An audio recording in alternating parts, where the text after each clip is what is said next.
बुद्धि जो स्पष्ट विचार कर सके, मुझे क्या करना चाहिए, क्या नहीं करना चाहिए।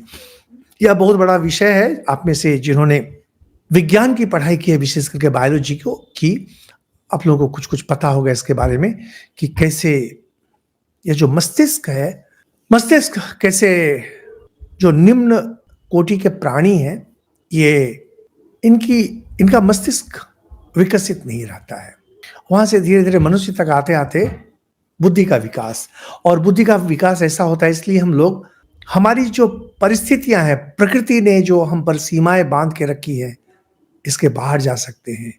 और सबसे बड़ी बात है कि हम अपने अस्तित्व के बारे में सोच सकते हैं, अपने अस्तित्व के बारे में बात कर सकते हैं, और हमारा जो मूलतम अस्तित्व है, अस्तित्व के मूल में है चैतन्य, इसका ध्यान कर सकते हैं।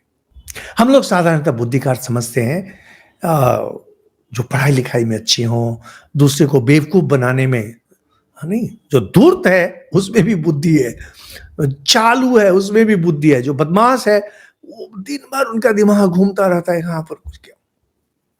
लेकिन बुद्धि तो है ही इसमें, लेकिन इस बुद्धि के बारे में यहां पर नहीं करें। बुद्धि वह जो सही क्या है, गलत क्या है, सच क्या है, गलत क्या है, इसका विचार सही से ही कर सके। और यह बहुत ही महत्वपूर्ण, बहुत बहुत बहुत महत्वपूर्ण मंत्र है। या देवी सर्वभूतेषु विद्यारूपेण संस्थिता नमस्तस्यै नमस्तस्यै नमस्तस्यै नमो नमः। माँ सरस्वती के सामने अगर कभी खड़े हों, और मैं तो आप लोगों से निवेदन करूंगा, माँ सरस्वती का एक फोटो अपने घर में तो अवश्य रखें।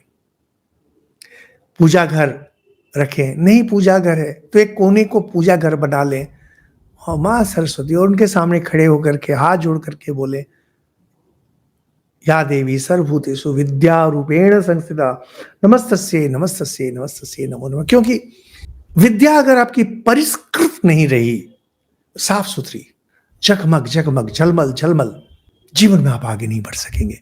जीवन में आगे बढ़ने के लिए बुद्धि का प्रखर होना अति आवश्यक है। और केवल प्रखर होने से नहीं होता है, क्योंकि जैसे कि हमारे राजनीतिक नेता हैं, इनकी भी बुद्धि प्रखर रहती है, लेकिन उस प्रखर बुद्धि के साथ एक निर्मलता का भाव, निर्मल मन, स्वच्छ मन, निर्मल मन, स्वच्छ मन एक बहुत ही अच्छी बुद्धि का प्रतीक होता है। इसमें स्वार्थपरता नहीं रहती है, लेकिन बुद्धि अति तीक्ष्ण होती है। कुशाग्र हम लोग कहते हैं, कुशाग्र बुद्धि, किसी भी चीज को तुरंत समझ जाते हैं इसमें वास्तविकता क्या है। आपको जानकर आश्चर्य होगा, साधारणतः लोग सोचते हैं कि साधु संत महात्मा सन्यासी संसार से परे होते हैं। नहीं, बिल्कुल उल्टा होता है। कोई भी आध्यात्मिक व्यक्ति अगर सच में वह आध्यात्मिक है, उनकी बुद्धि अति कुशाग्र होती है।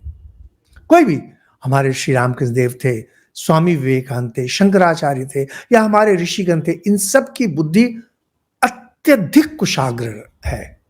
हाँ, स्वार्थपरता में नहीं लगाएंगे अपनी बुद्धि को, ये लोग स्वार्थपर नहीं होते हैं, सांसारिकता में अपने मन को नहीं लगाएंगे। लेकिन अगर कोई समस्या आप उनके पास ले जाएं, एक क्षण में आपको समाधान बतला देंगे, क्योंकि यह जो जंजाल है, जाल है, इसको काट करके इसके अंदर घुसने की क्षमता इनमें रहती है, क्योंकि इनकी बुद्धि अति सूक्ष्म, अति पैनी होती है। इसलिए इस मंत्र का जब अवश्य क्या करें, अपने बच्चों से तो अवश्य ही करवाया करें। या देवी सर्वभूतेषु बुद्धि रूपेण संस्थिता।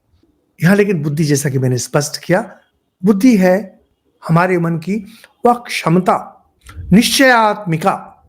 मन जब निश्चयात्मिका हो जाए, यानी निश्चयात्मक हो जाए, जिसका अर्थ होता है कि सही क्या है, गलत क्या है, इसमें